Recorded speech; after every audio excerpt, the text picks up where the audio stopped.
And one of the things you've been vocal about, Nick, which I think is admirable myself, is insisting that judges, not insisting, but really recommending highly that judges at least have a familiarity with grappling, and hopefully have even grappled themselves before becoming mixed martial arts judges. I wonder, have you yourself ever choked a man out, knocked a man out?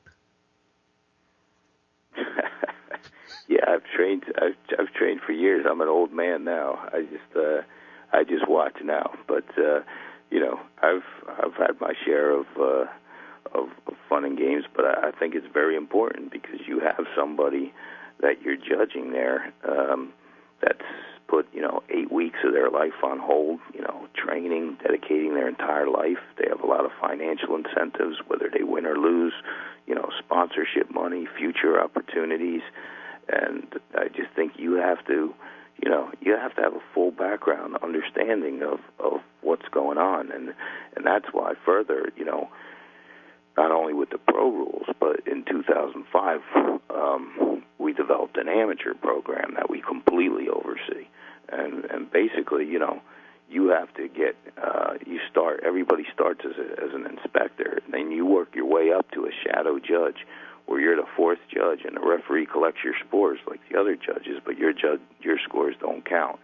And that's a good way to develop officials, and it's also a good way to develop fighters. I mean, that's what I get my most pleasure at, being at the amateur events and watching a kid get better, or watching a kid make it to the next level, watching a kid like that started his MMA career, like a Phil Davis or Charlie Brennerman, Nick Pace, Greg Soto, Andy Main, Jeff Penn, Jeff Lentz, Jimmy Rivera, Jay Silva, guys like that, and then just watching them, you saw their first amateur fight and seeing where they go now. So that's pretty fun. Sure. That's interesting because it sounds like there's a clear streak in yourself, as well as a lot of folks that are involved in the regulatory side of mixed martial arts, of really being a fan, and enjoying going out to these things, because honestly, judges don't make much, hardly anything. Referees don't make much. What motivates anyone to get involved with judging? What would motivate anyone to want to be a commission head? I don't understand where. You got to do it because you love it. It's not for the money. I mean, and that's why sometimes the criticism stings, because it's nobody's doing this, to make money. They're trying their best, and all these judges and refs and commissions, they're trying their best. But that being said, it's a joy to go to work every day and be involved in something that you love. It makes, I think, you do a better job if you love your job, and it makes your job so much easier. How much do judges make in New Jersey? It depends, but for a pro show, they could make as little as $200 for an average pro show. And that's all fights. That's not per fight. That's for a night's work. That's a show. Yeah, that's a show, and that doesn't include your parking, your meals. That doesn't give you a hotel room. It doesn't count your tolls. It's just $200, and you don't even get it that night. You get it for the pros, you get it 6 weeks later mailed to you. Which fights do you show to prospective judges? Oh, there's lots of fights that I'll show. Now with email, it's fantastic. I remember back in the old days when I used to have to make copies and send them to people. But I mean, now I can just, if we're not showing them as a seminar, I can just fire them out and on emails, and they're sort of like mini quizzes. You just tell people, tell me how you scored this, this fight, each round, for who and why.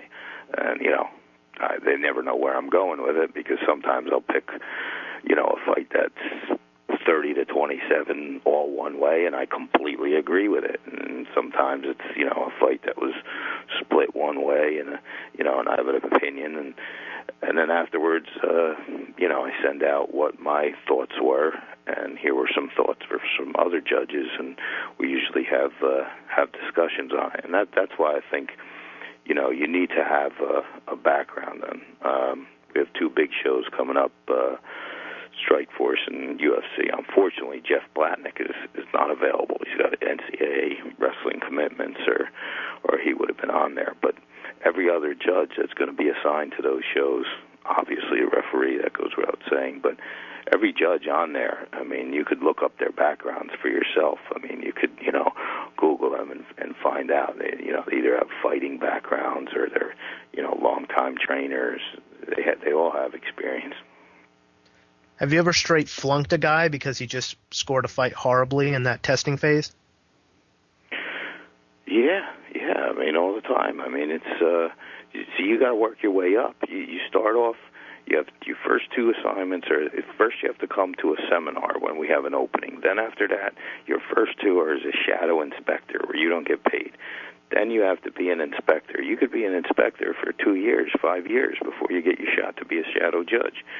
In the meantime, you're going to judging seminars, you're scoring, these emails and responding. You get your shot as a shadow judge, and you see how it goes. And some people, you just say, hey, I think you're a great inspector, but this isn't going to cut it right now. I mean, I don't want to name names, but there's even been, referees who've pulled out of the cage after 1 or 2 rounds. I can see that as a particular. I can see either. I can see, of course, but a referee has that kind of safety element too. You literally have a guy's life in your hands if you want to look at it a certain way. But why would anyone want to become a judge for $200 if they don't know enough about the sport to get something anywhere near remotely right in the first place? I don't get it.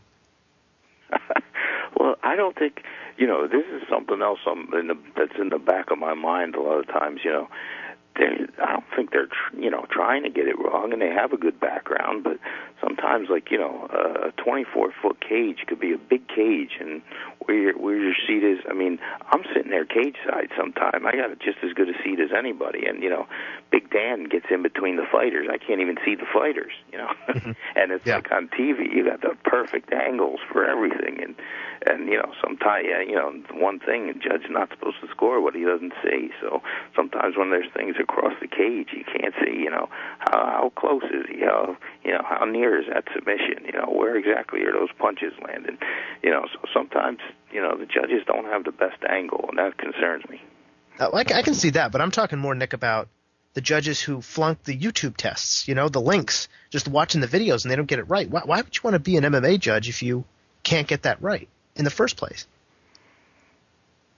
I mean, I don't know, can't get that right. I mean, I'm looking at people that it's, razor thin. They're making arguments why they frequently what I see more is the guy that has, not that they can't get it right, but they have an inherent bias. Maybe they're a Muay Thai guy, and they're going to weigh something, over something else, and that, a wrestling guy is going to give more weight to the takedown or something. So, and then again, that's something as the sport grows. I think you're going to also grow judges that have a background in wrestling, in jiu-jitsu, and in Thai boxing. Now, or in the past, you more so have a guy, he's got a hell of a wrestling background, or he's got a hell of a jiu-jitsu background, but they don't. So that's really, I think, the interplay between the different styles and scoring that is the issue. Do you think athletic commissions in general are too hesitant to get rid of judges? Again, it's hard for me to speak for other commissions because I don't exactly know, who stays on and who's let go. Surprisingly, the one thing that I found with some people too, it's sometimes you can't just say you have experience. Sometimes the biggest problem I have is with trainers because some good trainers, they'll sit there and instead of scoring like what's actually happening, they're critiquing or criticizing the guy who's winning the fight because he could have or should have done this instead of what he actually did, and they're kind of like holding that against them. So it's an interesting experience.